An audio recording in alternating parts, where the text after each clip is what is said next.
Hey, welcome back to another episode of Opinionize.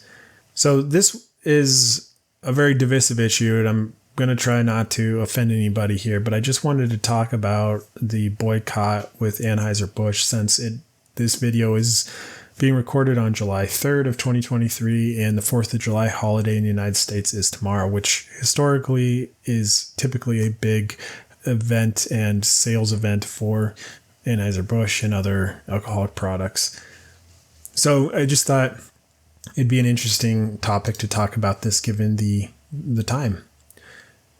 So if you're not familiar with the situation, around March of 2023, there was an executive, and I believe her name is Alyssa, and I can't remember her last name. I'm going to butcher it even if I tried. So I'm not going to try, but she, I think, was a vice president or president of marketing for Anheuser-Busch, and she had noticed that there had been a decline in the brand, and her goal was to attract new and younger drinkers to the brand to help boost the brand back up.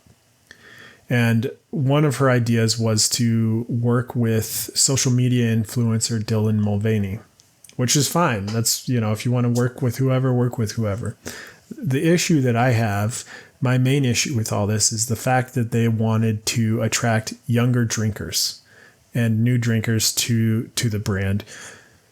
Now, my understanding is Dylan Mulvaney's core audience is quite young. I believe that the core audience of Dylan is under 21. So essentially, they cannot, in the United States, consume Anheuser-Busch products legally. That's my main problem with this.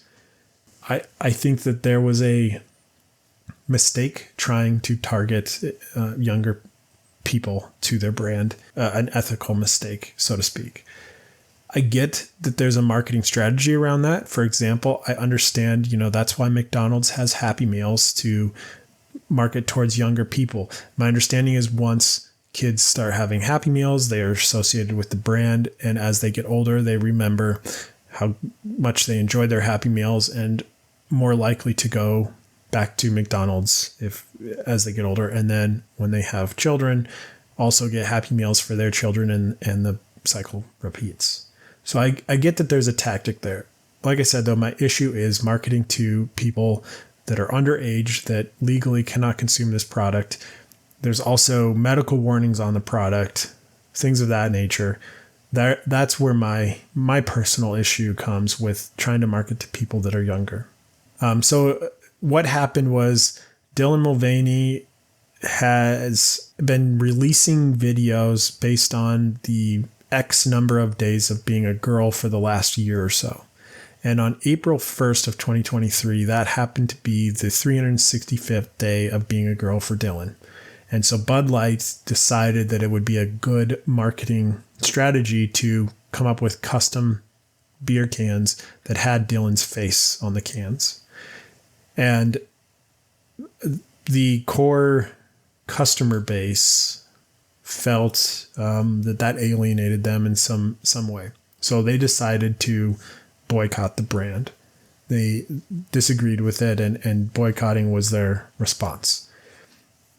About 2 weeks later, the CEO of Anheuser-Busch released a statement saying that they didn't intend to be part of divisive issues. And I believe that apology kind of came across wrong. I don't even know if it was an apology, to tell you the truth, but it didn't land correctly. It didn't help the situation. In fact, sales of Bud Light dropped around, in the mid 20% range. The boycott has been effective in the sense that it's been hurting Anheuser-Busch and their sales. One thing I did want to do is take a look at Market Watch. And I've pulled up Anheuser-Busch's Bud ticker here. And I'll expand this graph back 6 months here, and we can kind of see around March, it was about 60, mid 60s. And then around April, early April, it was in the mid 60s as well. And then it kind of takes that downward slide and has been like that ever since. And then Alyssa did also mention that She believes that the brand has been in decline for a while, and this graph of all of the history illustrates that. I mean, early 2015, 2016, it was in the $120 range per share, even as late as late 2017. And since then, it's been in pretty steady decline ever since. So one of their strategies here going into the 4th of July holiday is to offer a $15 rebate on various products that are sold under the Budweiser Bud Light brand. I did take a look at the rebate. I found it interesting that a couple of their questions are you purchasing this product because of this rebate, and where are you purchasing this product from? The article here from Yahoo Finance also says that Bud Light's parent company, Anheuser-Busch, offered the same promotion over Memorial Day weekend. So I don't know if this rebate, it has been beneficial, has been helping them, but my understanding is that they're still struggling, that the boycott is still in effect and that they're still struggling. I think a lot of it too is that they haven't apologized. It appears that they continue to double down. So I don't know if this has been effective for them. Over at Fox Business, there's an article here that has some statements from a former executive. The headline is Anheuser-Busch CEO not addressing the problem will keep customers away, former exec warns. Ex-Anheuser-Busch president says beer brand could have seen comeback if it didn't get involved with politics. Now, I'm not sure how much of a comeback they would have seen. I do think that the brand is not going to disappear. They're not going to go belly up. I don't know if they're going to come back as strong as they were before, but I think over time they'll creep back. I do agree here that they shouldn't have got involved in politics. Now, I don't know if Dylan necessarily is political, but I do think that Dylan is in one of those categories that is divisive in the United States. And if your company is not necessarily marketing or not selling in one of these divisive issues, then maybe it wouldn't be beneficial to jump into it because you don't know necessarily how your core customer base is going to react.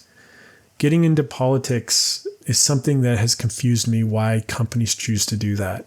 I do understand if you're selling a product that relies on certain laws and things like that, such as Intuit selling TurboTax. Obviously, I would assume that it would be in their interest for American tax laws to stay confusing and difficult for people to do on their own. I think tax preparers probably want the same thing. They want people to come to them so they can prepare their taxes for them. So I would understand them lobbying for more confusing tax codes. That's besides the point if I agree with that or not, but I understand that piece of it. As far as other companies getting into political issues or divisive issues, that's always been confusing for me. If you sell a widget, sell the widget. Don't get political. That's how I imagine companies should be run.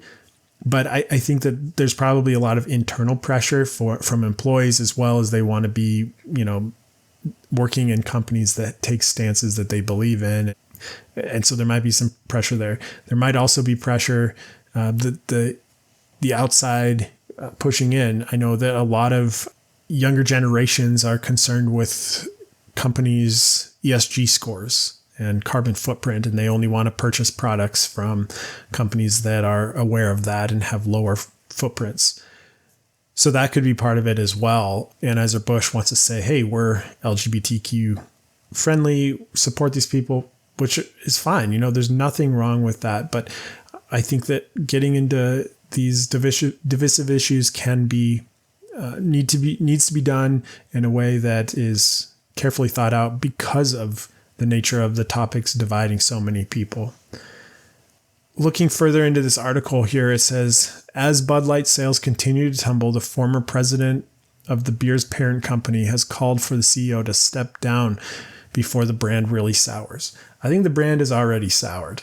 I do think also maybe a change in leadership would be helpful here. If I own stock in Anheuser-Busch, I would want probably some leadership change as well. I'm not giving any advice on investing here, but I don't know if the leadership change is the answer necessarily. I don't think at this point that it would cause any further harm if they did change leadership. Could be beneficial.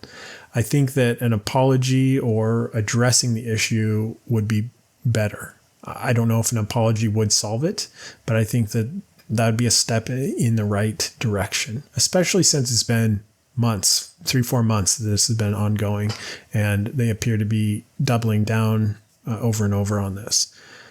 There's a quote here. This chasm we're seeing between Bud Light and its consumers is only going to intensify, because every time you come out with one of these weak statements or some of these just platitudes, former Anheuser-Busch President Aaron Frerichs said. He continued, "That's not addressing the problem. And until you address the problem, I don't see consumers coming back to this brand." Like I said, I think that it will slowly come back. I think that consumers will slowly come back. This will over time fade. I don't know if it will come back to the level that it was before, but I think that it will come back and the Anheuser-Busch will continue on into the future. You know, I've even been to events and gatherings where the main beverage being served is not an Anheuser-Busch product. So I think that this is very widespread, but I do think that it will slowly tick back. We're in the 4th month of this right now, Frerichs noted. This is something that should have been addressed 3 or 4 months ago by clearly coming out and saying, hey, Bud Light historically was always a brand that didn't get involved in politics. I think addressing it early on would have been the right move. I agree there. I don't know if that would have stopped all of this from happening. I don't know if that would have stopped the boycott, but I do think that addressing this and saying we're not going to get involved in politics again, we've learned our lesson. We're just going to sell our widget, So I'm not sure if that's the case, if that would have been the best solution, but I think that it would have helped. The former president predicted declining sales and negative customer perception will likely carry into the 5th, 6th, and 7th month. I agree with that as well. I think it's going to take time for this to smooth over. But I think as we continue into the 5th, 6th, and 7th month, I think things will maybe start to slow, especially when, unfortunately for Anheuser-Busch, especially when we get to the year mark. I think once we pass that, it'll slowly start to tick back up as well if it hasn't already by then. 600 workers at one of Anheuser's suppliers were just laid off. Unfortunately, there's going to be more workers that can be laid off if we can't find a CEO who's going to successfully and confidently address this situation. And that's another huge problem here. There's so many other people that are being affected by this, and that's the big issue. I hate to see layoffs, things like that, that are affecting other people, that this marketing decision had nothing to do with them. This is an unfortunate consequence of it. And this is where I agree, the senior leadership needs to get this under control. And if they can't, then maybe Frerichs right, and a change of leadership needs to come in. I'm curious what your thoughts are. Please comment down below. Please tell me what your plans are for the 4th of July holiday. If you're having an adult beverage, is it going to be a Anheuser-Busch product? If not, what's your go-to product now? Have you changed? Are you going to take advantage of this $15 rebate? Let me know. I'd be curious to hear what your plans are. Thanks for listening, and we'll see you in the next one.